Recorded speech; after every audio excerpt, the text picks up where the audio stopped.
కృష్ణారావు గారు వచ్చినారు, వివేక్ గౌడ్ గారు, ఇంతమంది ఎమ్మెల్యేలు అందరం కూడా, మరి రాజశేఖర్ రెడ్డి గారు ఉన్నారు, గౌరవ శాసనసభ్యులు, గౌరవ మాజీ శాసనసభ్యులు కూడా ఉన్నారు. అందరు కూడా ఇక్కడ కొడంగల్ మాజీ శాసనసభ్యులు నరేందర్ రెడ్డి గారితో పాటు లక్ష్మారెడ్డి గారు, స్వామి గౌడ్ గారు పెద్దలు గౌరవనీయులు, వారైతే మనందరి సుపరిచితులు. వారితో పాటు వేదిక మీద ఉన్న మాజీ శాసనసభ్యులు భూపాల్ రెడ్డి గారు.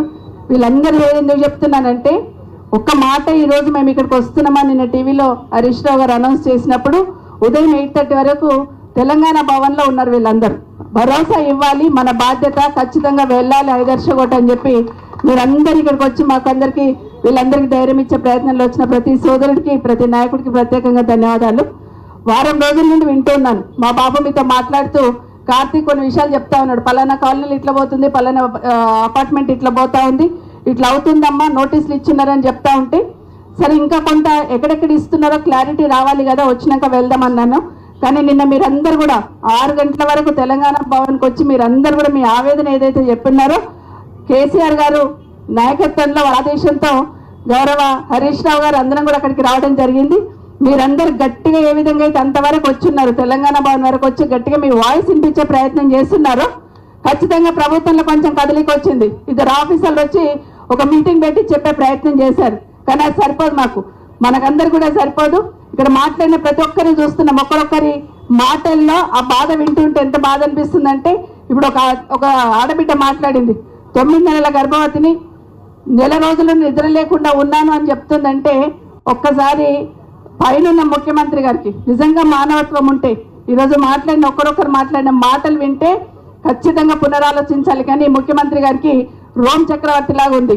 రోమ్ తలగబడుతుంటే పీడియలు వాయించినట్టు ఇక్కడ ఇంతమంది ఆక్రనందన ఆక్రోషంతో కుండెలాగి చనిపోతుంటే కూడా వినిపించినట్టు ముఖ్యమంత్రిగా ప్రవర్తిస్తున్న విషయాన్ని మనం గమనించున్నాం.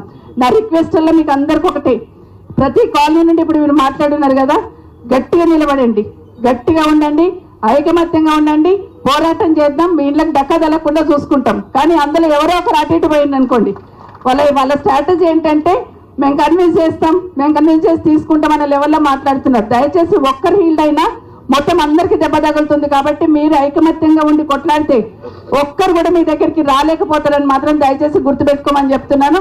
పోతున్న వాళ్ళే కాదు, ఈ ఐదర్శగోట్ల వందలాది కాలనీలు ఉన్నాయి, ఈ బండ్లగూడ కార్పొరేషన్లో వందలాది కాలనీలు ఉన్నాయి. దయచేసి అందరు కూడా వీళ్ళ ఆవేదనను అర్థం చేసుకొని వీళ్ళకి సపోర్ట్ చేయాల్సిన అవసరం ఉందని మాత్రం మిగతా వాళ్ళకు కూడా విజ్ఞప్తి చేస్తున్నా. మాకెందుకు, మాకు రాలే కదా, వాళ్ళకి కదా తగిలింది, మేము బాగానే ఉన్నామని కాదు. నిజంగానే ఇట్లా ఒకరొకరిని మనం కాపాడుకోకపోతే భవిష్యత్తులో మనం కూడా కొట్టే ప్రయత్నం చేస్తూ ఉంటారు. కాబట్టి దయచేసి అందరం సపోర్ట్ చేసి ఖచ్చితంగా మీరు ధైర్యంగా ఉండండి. ఎప్పుడు అవసరం ఉన్నా బీఆర్ఎస్ పార్టీ మీకు అండగా ఉంటుందని బీఆర్ఎస్ భవన్ నుండే కేటీఆర్ గారు, వర్కింగ్ ప్రెసిడెంట్ గారు, కేసీఆర్ గారి నాయకత్వంలో స్టేట్మెంట్ ఇవ్వడం, నేను హరీష్ రావు గారు రావడం, మీకు అందరికీ కూడా ఒక భరోసా ఇవ్వడం అనేది చూస్తున్నాం. ఖచ్చితంగా మీరు అందరు కూడా నిన్న చెప్పినట్టే లీగల్గా అయినా ఫైట్ చేయడానికి సిద్ధం. అసలు మీ దగ్గరికి రాకుండా ఆపాలనే అందరి తాపత్రయం. ఆ విధంగా ఫైట్ చేద్దాం. మీరందరూ గట్టిగా ఉండండి అని మీకు అందరు కూడా మరొకసారి మనవి చేస్తే, ఇప్పటికీ కూడా ఒక క్లారిటీ ఇస్తలేరు. ఇప్పటికీ కూడా ఎంతవరకు పోతుంది, ఏం పోతుంది అని ఒక క్లారిటీ ఇస్తలేరు అధికారంలో ఉన్న వాళ్ళు. ఎందుకంటే వాళ్ళకే క్లారిటీ లేదు. ఏదో ఒక భయం చేసి భయభ్రాంతులకు చేసి లబ్ధి పొందాలనే ప్రయత్నం చేస్తున్నారు. మీరు ధైర్యంగా ఉండండి. ఖచ్చితంగా మీ పక్షాన బీఆర్ఎస్ పార్టీ ఉంటుందని మీకు అందరికీ మనవి చేస్తూ ఉన్నాను. గౌరవనీయులు పెద్దలు మాజీ మంత్రి శ్రీనివాస్ యాదవ్ గారు మాట్లాడతారు.